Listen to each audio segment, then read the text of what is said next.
Assalamualaikum warahmatullahi wabarakatuh. Perkenalkan, nama saya Revan Nur Fadila dengan NPM A1D025044. Di sini saya akan mempresentasikan penelitian saya yang berjudul penggunaan bahasa yang berbeda ketika berbicara dengan lingkungan sekitar. Sebelum itu, mari kita panjatkan puji dan syukur atas kehadirat Allah Subhanahu wa Ta'ala yang telah memberikan rahmatnya sehingga saya mampu menyelesaikan makalah ini. Dan saya juga berterima kasih kepada Ibu dosen pembimbing, yaitu Ibu Dr. Catur Wulandari, karena berkat beliau saya bisa menyusun langkah demi langkah untuk mencapai akhir dari makalah ini.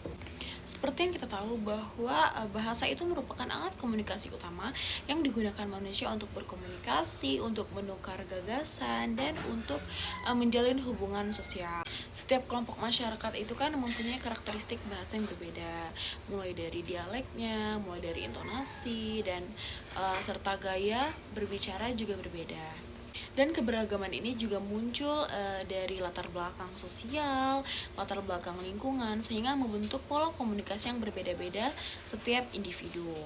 Fenomena perbedaan penggunaan bahasa dalam masyarakat juga tampak jelas ketika seseorang tersebut berkomunikasi dengan orang yang entah berbeda ataupun sama lingkungan dengan mereka.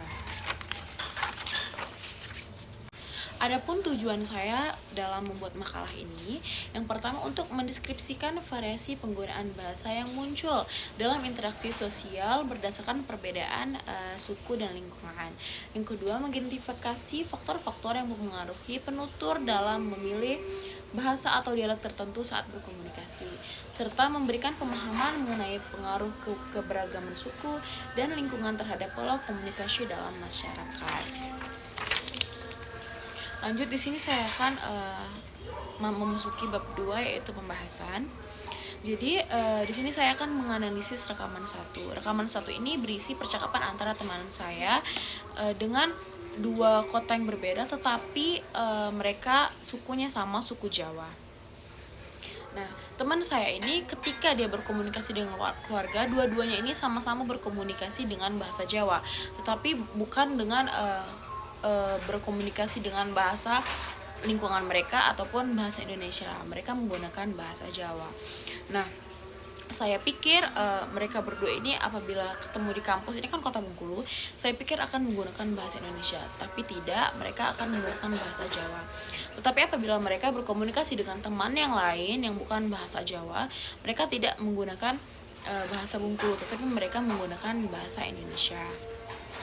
Isi percakapannya itu adalah, ya apa sih astagfirullahaladzim, rekaman digawe ketekan kan Arab dilebokkan yang makalah, iya kui dilebokkan yang pembahasan kan, ibu enggak ngeinformat kan di print loro, kok di print loro sensisi gon ibu, sensisi gon dewe.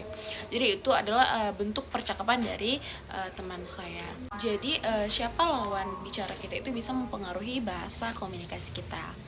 Selanjutnya saya akan menganalisis yaitu rekaman 2, yaitu yang terjadi di dalam keluarga saya. Kedua orang tua saya ini berasal dari kota Jawa, yang satu Jawa Timur dan satu yang Jawa Tengah. Tetapi ketika ibu dan ayah saya berkomunikasi, kedua orang tua saya memakai bahasa Jawa.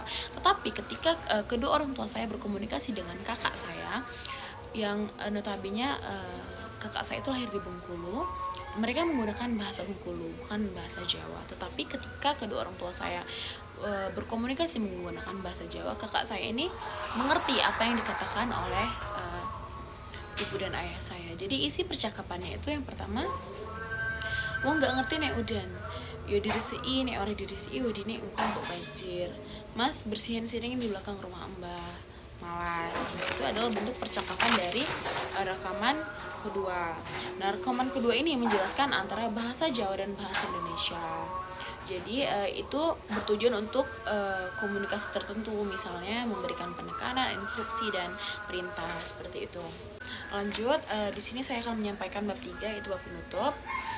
Berdasarkan hasil analisis terhadap dua rekaman percakapan serta teori sosiolinguistik yang relevan, dapat disimpulkan bahwa penggunaan bahasa itu dapat berbeda sesuai dengan siapa lawan bicara kita, yang masing-masing lawan bicara kita itu dipengaruhi oleh perbedaan sosial budaya, lingkungan, dan lain-lain.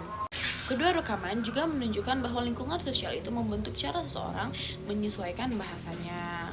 Nah, dengan demikian, keberagaman suku dan lingkungan turut memperkaya variasi bahasa dalam masyarakat, sekaligus memperlihatkan dinamika penggunaan bahasa dalam kehidupan sehari-hari.